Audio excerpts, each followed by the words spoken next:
Chapter 2, Part 2 of 12 Rules for Life. The Garden of Eden.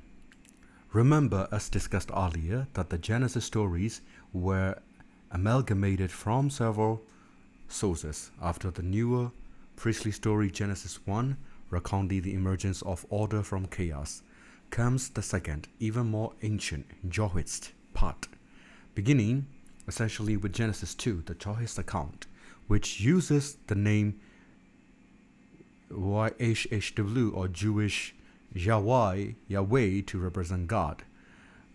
Contains the story of Adam and Eve, along with a much fuller explication of events of the sixth day alluded to in the previous priestly story. The continuity between the stories appears to be the result of careful editing by the person or persons known singly to biblical scholars as the redactor, who wove the stories together. This may have occurred when the people of two traditions united, for one reason or another, and the subsequent logic of their melded stories, growing together over time in an ungainly fashion, bothered someone conscious, courageous, and obsessed with coherence. According to the Yahwist creation story, God first created a bounded space known as Eden, which in Aramaic Jesus' putative language means well-watered place or paradise. Paradisa in Old Iranian or Avastran, which means walled or protected enclosure or garden. God placed Adam in there, along with all manners of fruit-bearing trees, two of which were marked out. One of these was the tree of life, the other the tree of knowledge of good and evil.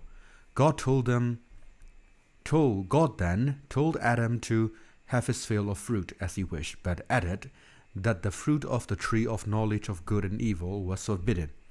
After that, he created Eve as a partner for Adam. Adam and Eve don't seem very conscious at the beginning when they are first placed in the paradise, and they were certainly not self-conscious. As the story insists, the original parents were naked, but not ashamed.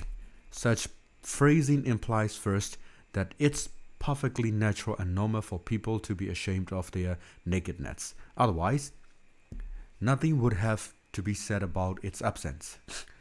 And second, that there was something amiss, for better or worse, with our first parents. Although there are exceptions, the only people around now who would be unashamed of if suddenly dropped naked into a public place, excepting the old exhibitionists, are those younger than 3 years old of age. In fact, a common nightmare involves the sudden appearances of the dreamer naked on a stage in front of a packed house. In the third chapter of Genesis, a serpent appears, first apparently in legged form. God only knows why he allowed or placed such a creature in the garden. I have long puzzled over the meaning of this.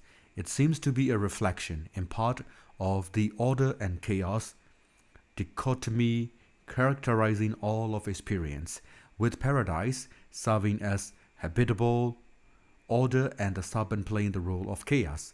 The serpent in Eden therefore means the same thing as the black dot in the yang side of the Taoist yin-yang symbol of totality, that is, the possibility of the unknown and revolutionary suddenly manifesting itself where everything appears calm.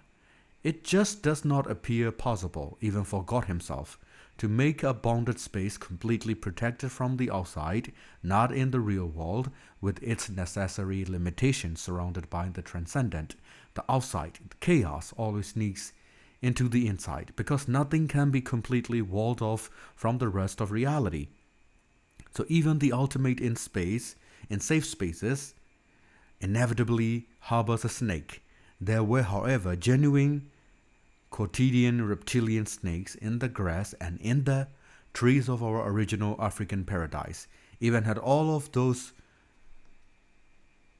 been banished, however, in some inconceivable manner by some primordial St. George, snakes would have still remained in the form of our primordial human rivals, at least when they were acting like enemies from our limited in-group kin-bonded perspectives.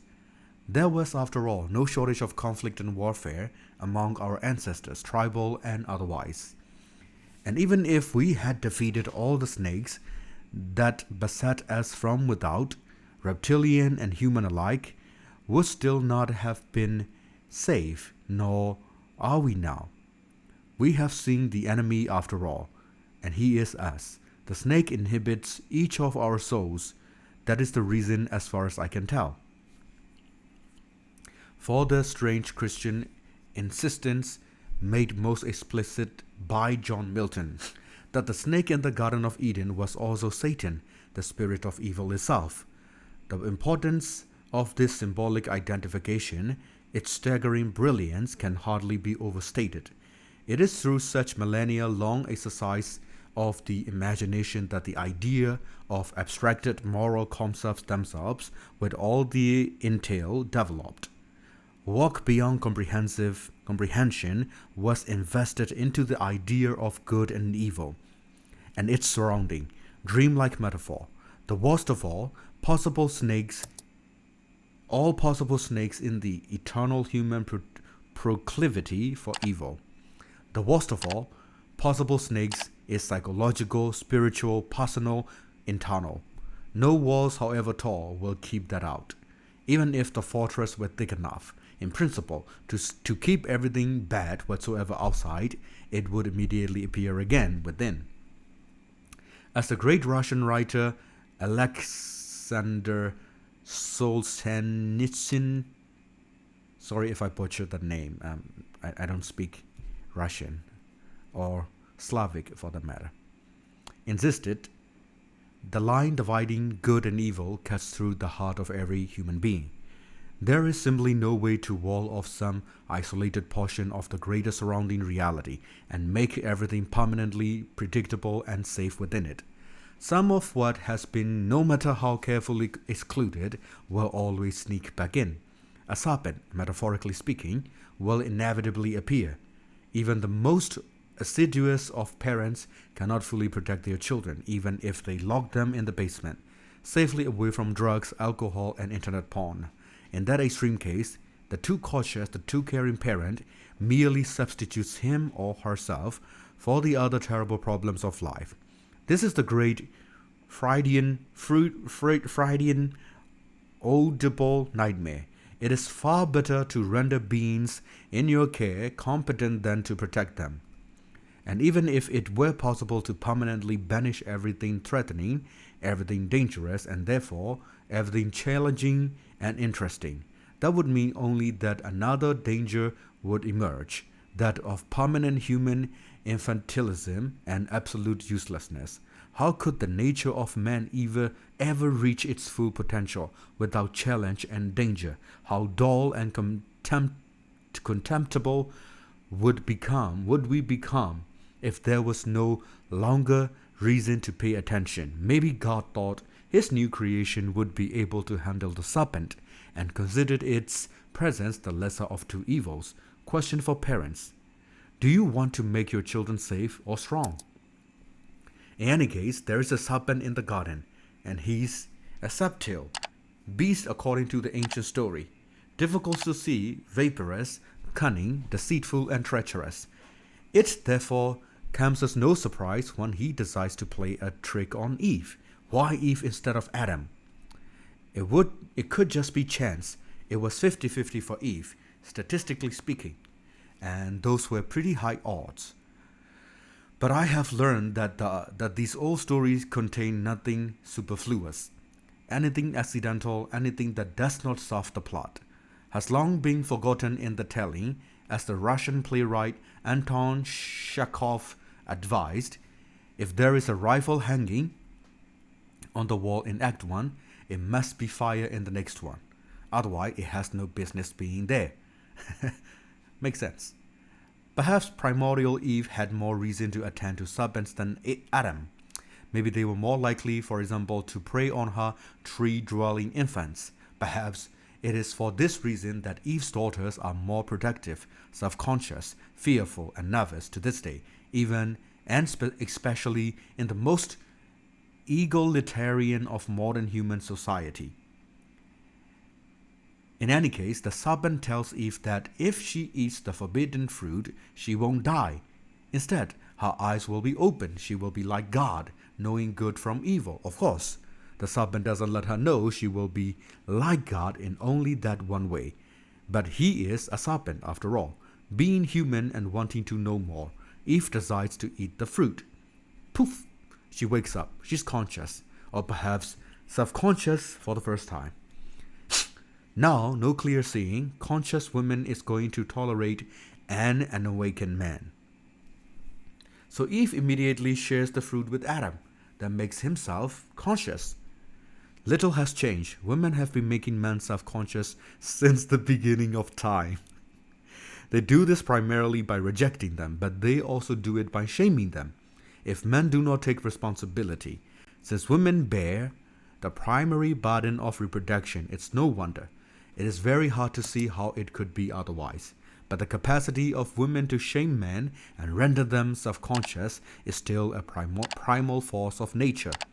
Now you may ask, what in the world have snakes got to do with vision? Well, first, it's clearly of some importance to see them, because they might prey on you, particularly when you are little and live in trees, like our arboreal ancestors. Dr. Lynn Isbell, professor of anthropology and animal behavior at University of California, has suggested that the stunningly acute vision, almost uniquely possessed by human beings, was an adaptation forced on us tens of millions of years ago by the necessity of detecting and avoiding the terrible danger of snakes, with whom our ancestors co-evolved. This is perhaps one of the reasons the snake features in the Garden of Paradise as the creature who gave us the vision of God, in addition to serving as the primordial and external enemy of mankind. This is perhaps one of the reasons why Mary, the eternal archetypal mother, Eve perfected, is so commonly shown in medieval and Renaissance iconography holding the Christ child in the air, as far away as possible from a predatory reptile, which she has firmly pinned under her foot. And there's more. It's fruit that the snake offers. And fruit is also associated with the transformation of vision, in that our ability to see color in an adaptation that allows us to rapidly detect the ripe and therefore edible bounty of trees. Our primordial parents hearkened to the snake. They ate the fruit. Their eyes opened. They both awoke. You might think, as Eve did initially, that this would be a good thing. Sometimes, however, half of gift is worse than none. Adam and Eve woke up, all right, but only enough to discover some terrible things. First, they noticed that they are naked, the naked ape. My son figured out that he was naked well before he was 3. He wanted to dress himself. He kept the washroom door firmly shut. He didn't appear in public without his clothes. I couldn't for the life of me see how this has anything to do with his upbringing. It was his own discovery, his own realization, and his own choice of reactions. It looked built in to me. What does it mean to know yourself naked, or potentially was to know yourself and your partner naked? All manner of terrible things expressed in the rather horrifying manner, for example, of the Renaissance painter Hans Baldung, whose painting inspired the illustration that begins this chapter. Naked means vulnerable and easily damaged. Naked means subject to judgment for beauty and health. Naked means unprotected and unarmed in the jungle of nature and man. This is why Adam and Eve became ashamed immediately after their eyes were opened. They could see, and what they first saw was themselves. Their faults stood out. Their vulnerability was on display, unlike other mammals, whose delicate abdomens are protected by the armor-like expanse of their backs. They were upright creatures, with the most vulnerable parts of their body presented to the world. and was to come. Adam and Eve made themselves loincloths in the International Standard Version, aprons in the King James Version right away, to cover up their fragile bodies and to protect their egos. Then they promptly skittered off and hid in their vulnerability, now fully realized they felt unworthy to stand before God. If you can identify with that sentiment, you are just not thinking. Beauty shames the ugly. Strength shames the weak. Death shames the living. And the ideal shames us all. Thus we fear it, resent it, even hate it. And of course, that's the theme next examined in Genesis, in the story of Cain and Abel. What are we to do about that? Abandon all ideals of beauty, health, brilliance, and strength. That's not a good solution. That would merely ensure that we would feel ashamed all the time, and that we would even more justly deserve it. I don't want women who can stand by their mere presence to disappear just so that the others can feel and self-conscious. I don't want intellects such as John von Neumann's to vanish just because of my barely grade 12 grasp of mathematics. By the time he was 19, he had redefined numbers. Numbers! Thank God for John von Neumann. Thank God for Grace Kelly and Anita Ekberg and Monica Bellucci. I'm proud to feel and worthy in the presence of people like that. It's the price we all pay for aim, achievement, and ambition. But it's also no wonder that Adam and Eve covered themselves up. The next part of the story is downright farcical in my opinion, although it's also tragic and terrible. That evening, when Eden cools down, God goes out for his evening stroll, but Adam is absent. This puzzles God, who is accustomed to working with him. Adam calls God, apparently forgetting that he can see through bushes. Where are you? Adam immediately reveals himself, but badly. First as a neurotic, then as a redfink. The creator of all the universe calls, and Adam replies, I heard you, God, but I was naked and hid. What does this mean?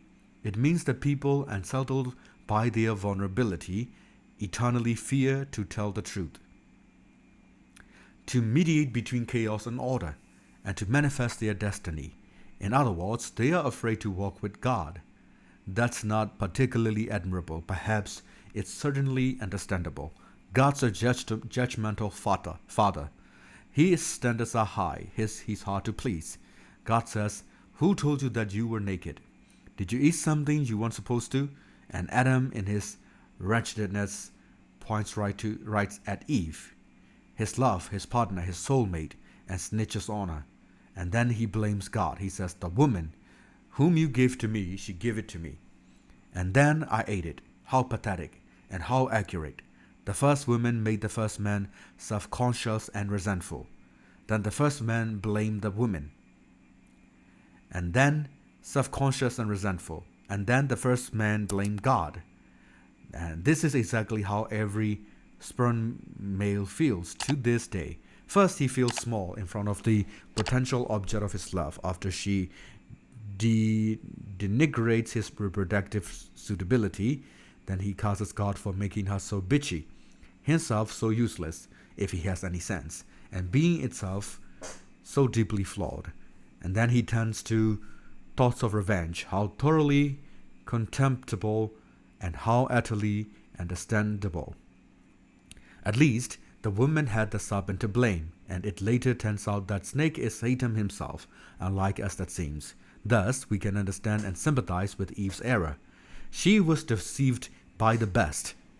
But Adam, no one forced his words from his mouth. And fortunately, the worst isn't over, for man or beast. First, God causes the serpent, telling him that he will now have to slither around, legless, forever in peril of being stomped on by angry humans. Second, he tells the woman that she will now bring forth children in sorrow and desire and unworthy, sometimes resentful men, who will in consequence lord her biological fate over her permanently. What might this mean? It could just mean that God is a patriarchal tyrant, as politically motivated interpretations of the ancient history insist. I think he's merely descriptive, merely, and here's why. As human beings evolved, the brains that eventually gave rise to self-consciousness expanded tremendously. This produced an evolutionary arms race between fetal head and female pelvis. The female graciously widened her hips, almost to the point where running would be no longer possible. The baby, for his part, allowed himself to be born more than a year early, compared to other mammals of his size, and evolved a semi-collapsible head. This was and is a painful adjustment for both. The essentially fetal baby is almost completely dependent on his mother for everything during that first year.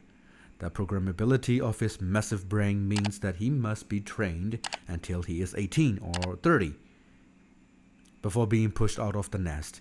This is to say nothing of the woman's consequential pain in childbirth and high risk of death for mother and infant alike. This all means that women pay a high price for pregnancy and child rearing, particularly in the early stages, and that one of the inevitable consequences is increased dependent upon the sometimes unreliable and always problematic good graces of man. After God tells Eve what is going to happen now that she has awakened, he turns to Adam, who along with his male descendants, doesn't get off any easier. God says something akin to this: "Man, because you attended to the woman,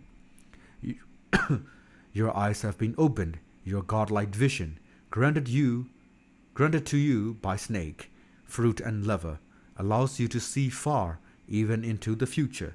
But those who see into the future can also eternally see trouble coming, and must then prepare for all contingencies and possibilities.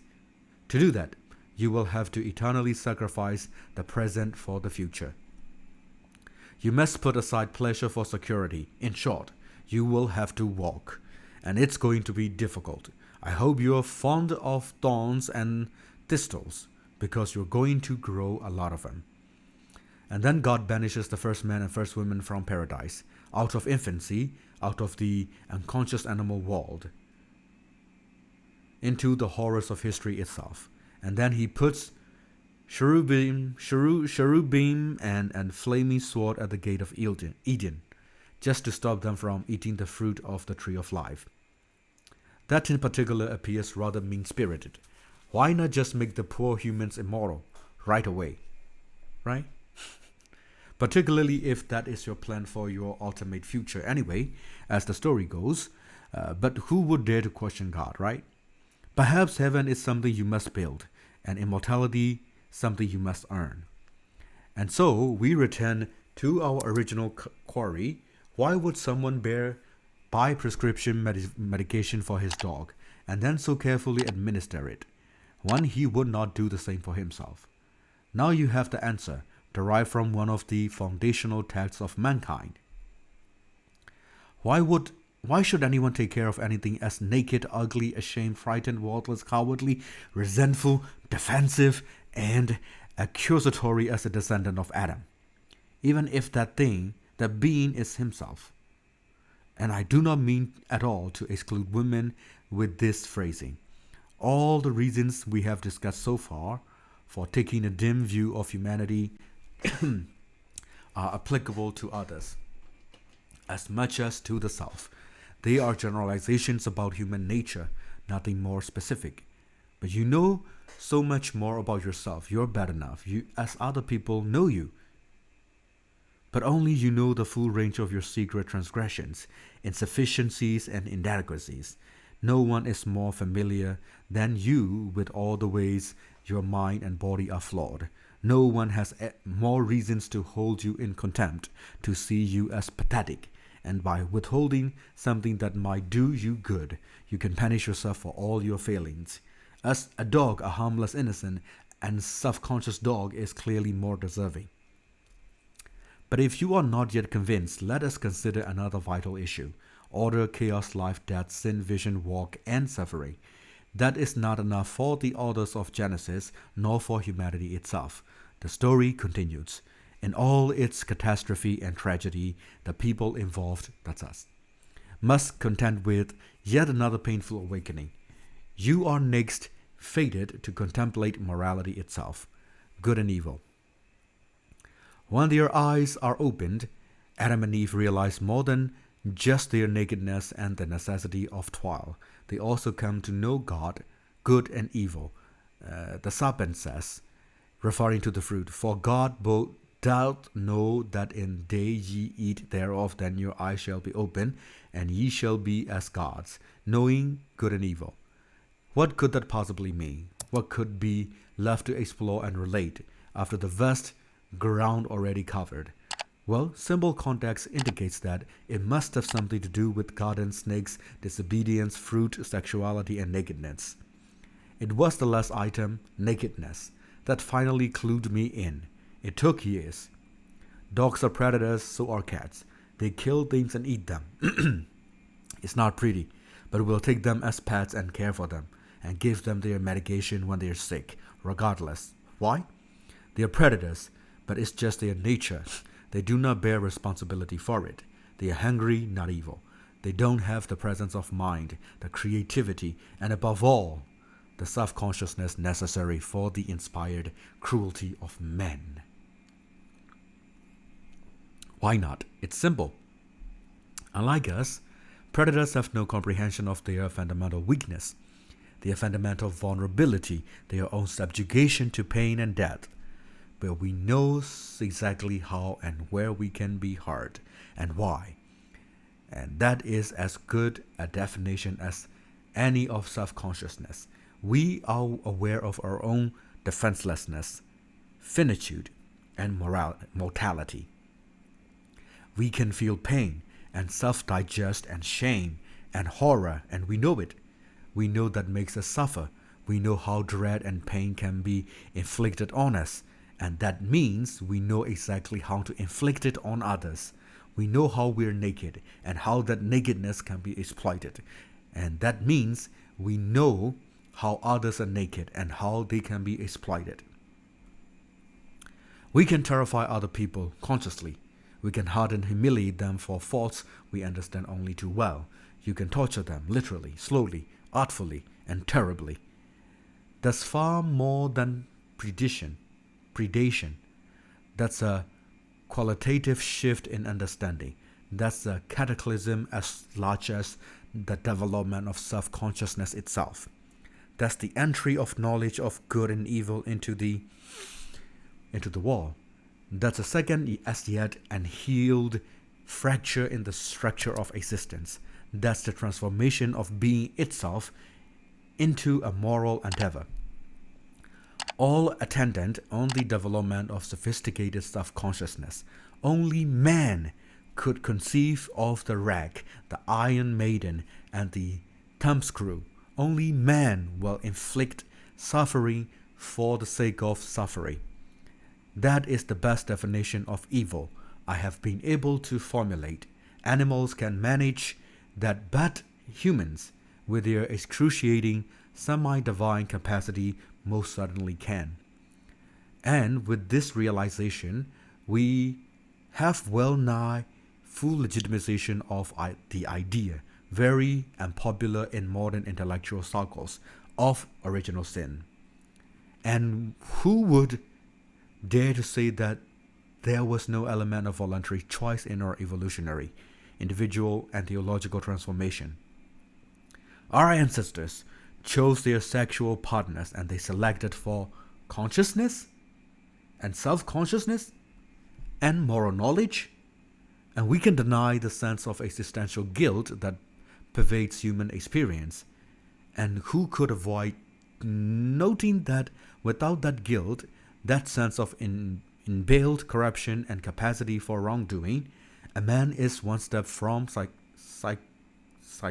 psychopathy?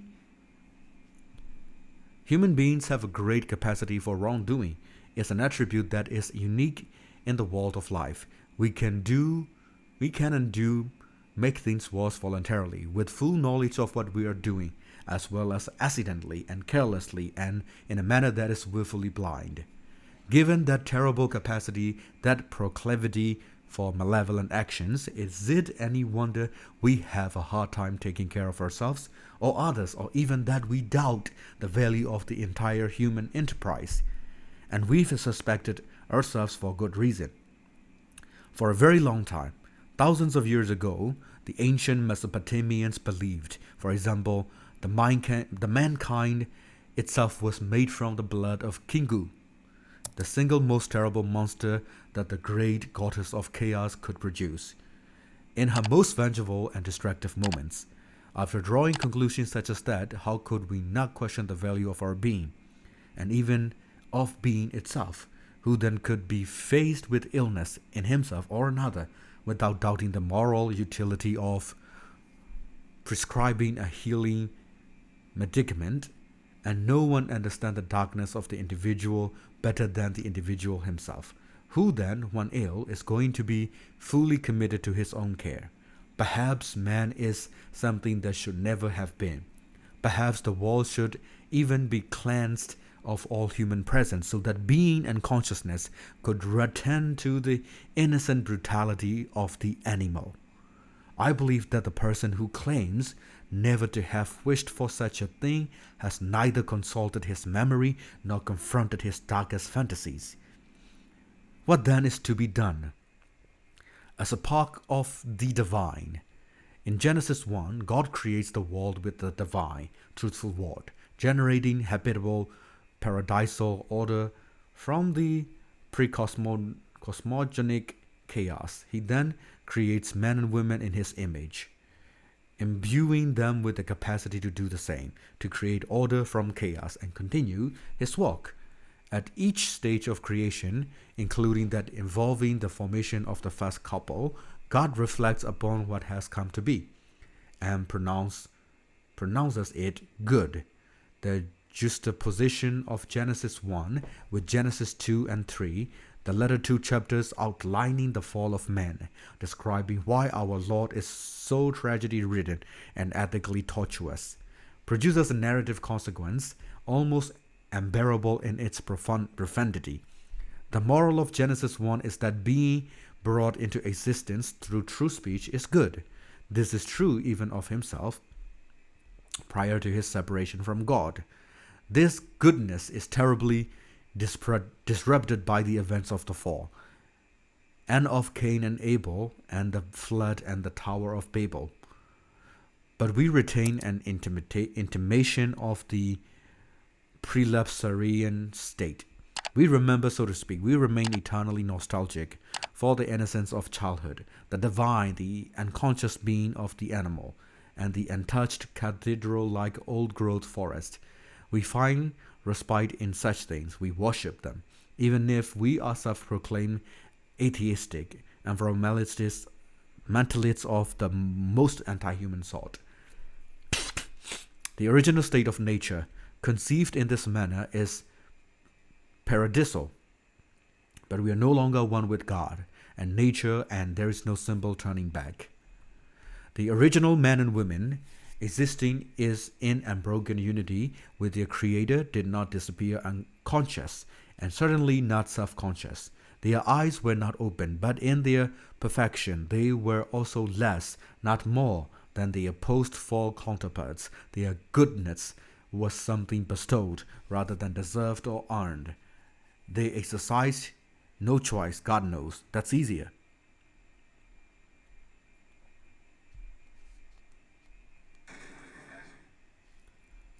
All right, where was it?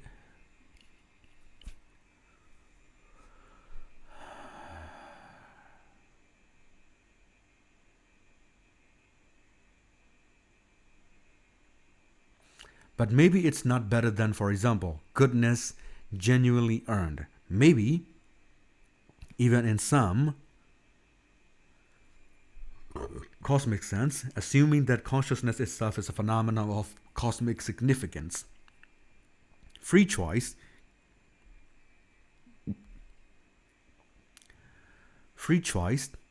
matters. Who can speak with certainty about such things? I am unwilling to take these questions off the table, however, merely because they are difficult. So here's a proposition. Perhaps it is not simply the emergence of self-consciousness and the rise of our moral knowledge of death and the fall that besets us and makes us doubt our own worth. Perhaps it is instead of our unwillingness, reflected in Adam's shamed hiding, to walk with God, despite our fragility and propensity for evil. The entire Bible is structured so that everything is after the fall. The history of Israel, the prophets, the coming of Christ is presented as a remedy for that fall, a way out of evil, the beginning of conscious history, the rise of the state and all its pathologies of pride and rigidity, the emergence of great moral figures who try to set things right, culminating in the Messiah himself. That is all part of humanity's attempt, God willing, to set itself right. And what would that mean?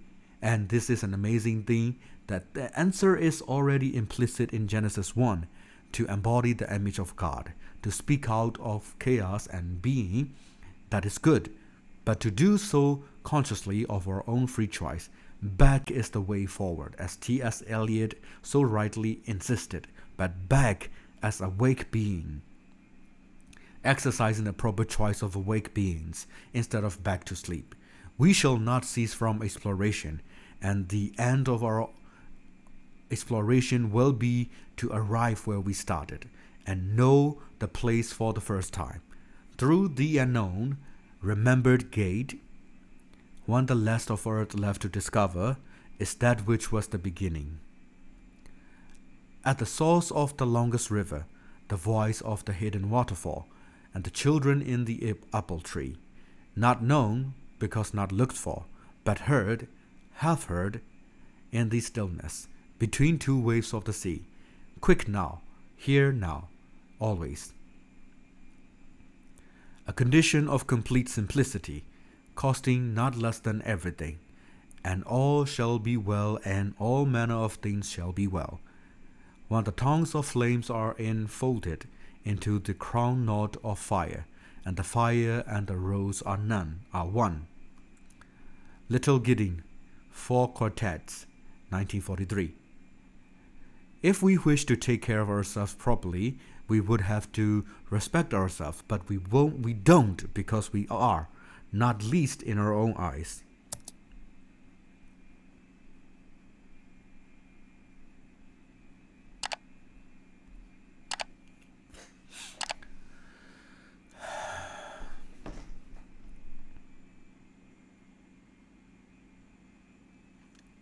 Fallen creatures. If we lived in truth, if we spoke the truth, then we could walk with God once again and respect ourselves and others and the world.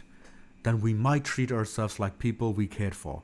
We might strive to set the world straight. We might orient it toward heaven, where we would want people we cared for to dwell instead of hell, where our resentment and hatred could eternally sentence everyone. In the areas where Christianity emerged 2,000 years ago, people were much more barbaric than they are today. Conflict was everywhere. Human sacrifice, including that of children, was a common occurrence even in the technologically sophisticated society, such as that of the ancient Carthage. In Rome, arena sports were competitions to the death, and the spilling of blood was a commonplace. The probability that a modern person is a functional democratic country in a democratic country will now kill or be killed is infinitesimally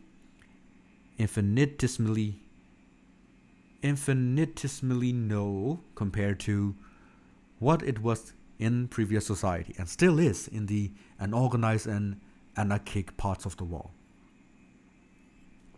Then the primary moral issue confronting society was control of violence, impulsive selfishness, and the mindless greed and brutality that accompanies it. People with those aggressive tendencies still exist. At least now they know that such behavior is suboptimal, and either try to control it or encounter major social obstacles if they don't. But now, another problem has arisen, which was perhaps less common in our harsher past. It is easy to believe that people are arrogant. and egotistical, and always looking out for themselves. The cynicism that would make that opinion as universal truism is widespread and fashionable. But such an orientation to the world is not at all characteristic of many people. They have the opposite problem. They shoulder intolerable burdens of self-disgust, self-contempt, shame, and self-consciousness. Thus, instead of narcissistically inflating their own importance, they don't value themselves at all, and they don't take care of themselves with attention and skill. It seems that people often don't really believe that they deserve the best care, personally speaking. They are excruciatingly aware of their own faults and inadequacies, real and exaggerated, and ashamed and doubtful of their own value. They believe that other people shouldn't suffer, and they will work diligently and altruistically to help them alleviate it. They extend to the same courtesy, even to animals they are acquainted with, but not so easily to themselves. It is true that the idea of virtuous self-sacrifice is deeply embedded in Western culture, at least insofar as the West has been influenced by Christianity, which is based on the imitation of someone who performed the ultimate act of self-sacrifice. Any claim that the golden rule does not mean sacrifice yourself for others might therefore appear dubious. But Christ's archetypal death exists as an example of how to accept finitude, betrayal, and tyranny heroically, how to walk with God despite the tragedy of self-conscious knowledge, and not as a directive to victimize ourselves in the service of others, to sacrifice ourselves to God, to the highest good, if you like, does not mean to suffer silently and willingly when some person or organization demands more from us, consistently, than is offered in return. That means we are supporting tyranny and allowing ourselves to be treated like slaves. It's not virtuous to be victimized by a bully, even if that bully is oneself. I learned two very important lessons from Carl Jung, the famous Swiss depth psychologist, about doing unto others as you would have them do unto you, or loving your neighbor as yourself. The first lesson was that neither of these statements has anything to do with being nice. The second was that both are equations rather than injunctions. If I am someone's friend, family member, or lover, then I am morally obliged to bargain as hard on my own behalf as they are on others. If I fail to do so, I will end up a slave, and the other person a tyrant. What good is that? It is much better for any relationship when both partners are strong. Furthermore, there is little difference between standing up and speaking for yourself when you are being bullied or otherwise tormented and enslaved, and standing up and speaking for someone else. As Jung points out, this means embracing and loving the sinner who is yourself as much as forgiving and aiding someone else who is stumbling and imperfect. As God himself claims, so goes the story. Vengeance is mine, I will repay, saith the Lord. According to his philosophy, you do not simply belong to yourself. You are not simply your own possession to torture and mistreat. This is partly because your being is inexorably tied up with the of others, and your mistreatment of yourself can have catastrophic consequences for others.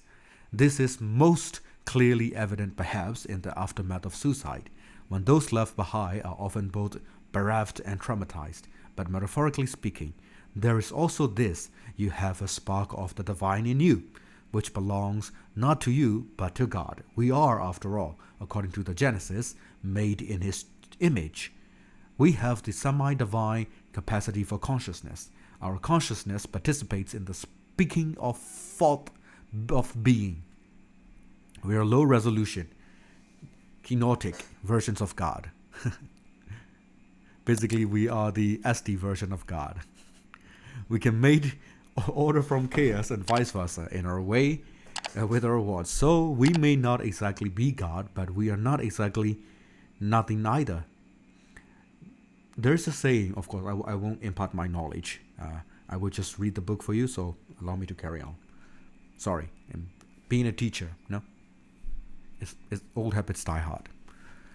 In my own periods of darkness, in the world of the soul, I find myself frequently overcome and amazed by the ability of people to befriend each other, to love their intimate partners and parents and children, and to do what they must do to keep the machinery of the world running.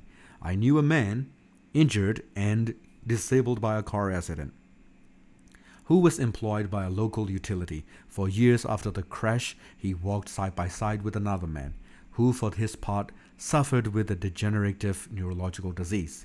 They cooperated while repairing their lines, each making up for the other's inadequacy.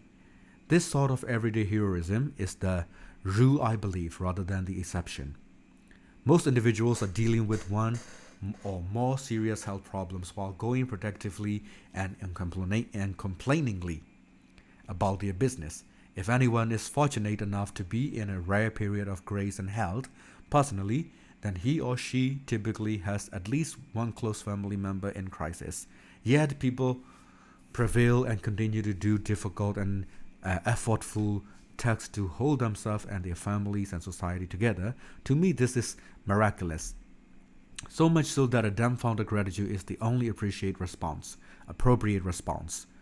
There are so many ways that things can fall apart or fail to work altogether, and it is always wounded people who are holding it together.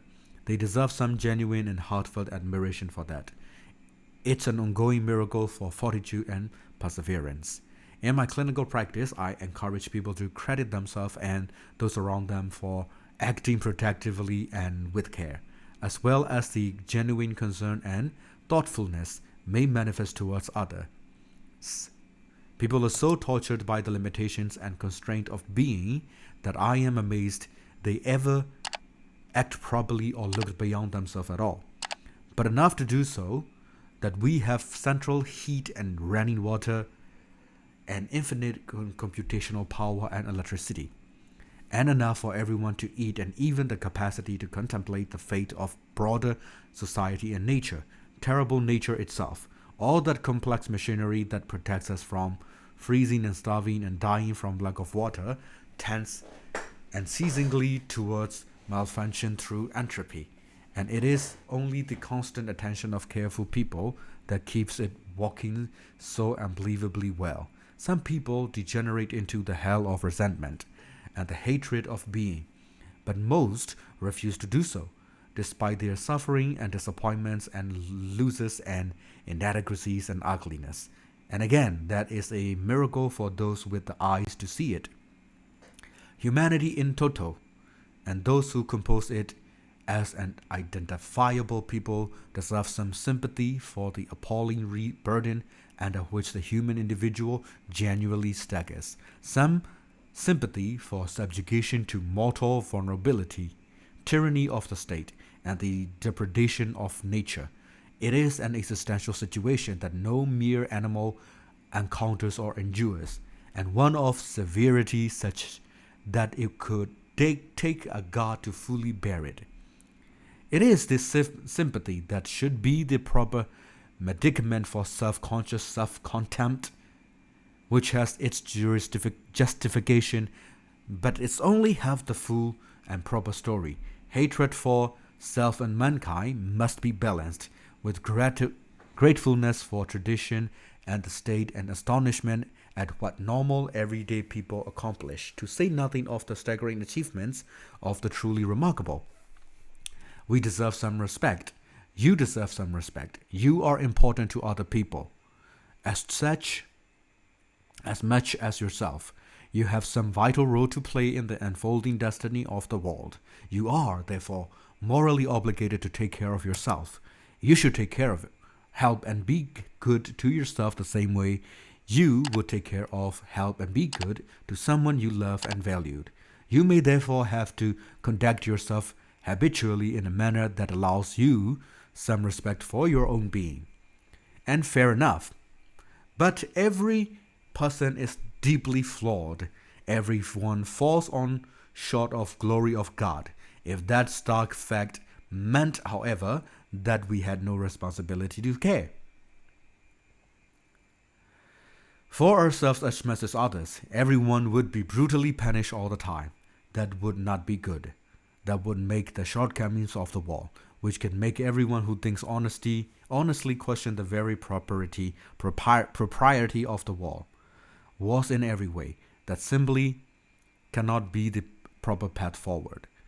To treat yourself as if you were someone who are responsible for helping is instead to consider what would be truly good for you. This is not what you want. It's also not what would make you happy. Every time you give a child something sweet, you make that child happy. That does not mean you should do nothing for children except feed them candy. Happy is by no means synonymous with good. You must get children to brush their teeth. They must put on their snowsuits when they go outside in the cold, even though they might object strenuously. You must help a child become a virtuous, responsible, awake being capable of full reciprocity, able to take care of himself and others, and to thrive while doing so. Why would you think it acceptable to do anything less for yourself? You need to consider the future and think, what might my life look like if I were caring for myself properly? What career would challenge me and render me productive and helpful, so that I could shoulder my share of the load and enjoy the consequences? What should I be doing when I have some freedom to improve my health, expand my knowledge, and strengthen my body? You need to know where you are so you can start chart your course. You need to know who you are so that you can understand your armament and bolster yourself in respect to your limitations. You need to know where you're going so that you can limit the extent of chaos in your life, restructure order, and bring the divine force of hope to bear on the wall. You must determine where you're going so that you can bargain for yourself, so that you don't end up resentful, vengeful, and cruel. You have to articulate your own principles so that you can defend yourself against others taking inappropriate advantage of you. And so you are secure and safe while you walk and play. You must discipline yourself carefully. You must keep promises you make to yourself and reward yourself so that you can trust and motivate yourself. You need to determine how to act toward yourself so that you are most likely to become and to stay a good person. It would be good to make the world a better place. Heaven, after all, will not arrive of its own accord. We will have to walk to bring it about and strengthen ourselves so that we can understand the deadly angels, the flaming sword of judgment that God used to bar its entrance. Don't underestimate the power of vision and direction. These are irresistible forces able to transform what might appear as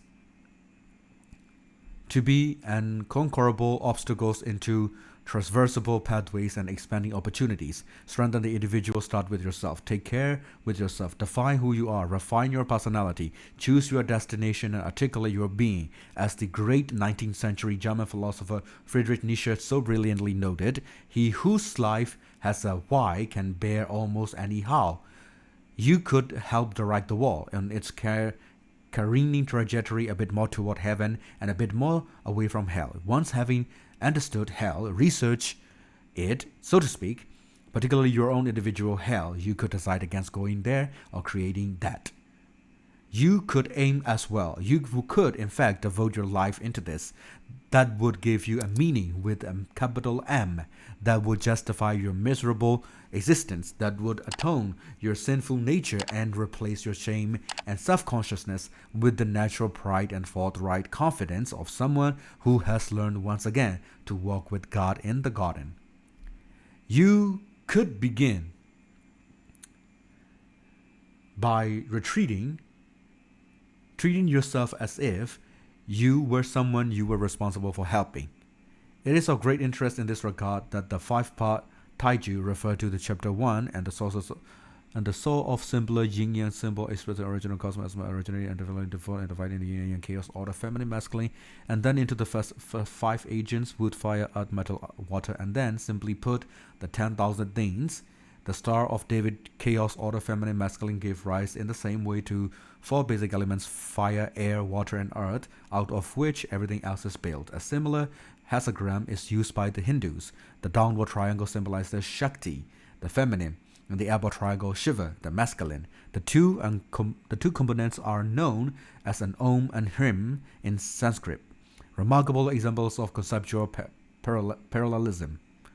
Or in another interpretation, he split the original androgynous individual into 2 parts, male and female. According to this line of thinking, Christ, the second Adam, is also the original man before the sexual subdivision.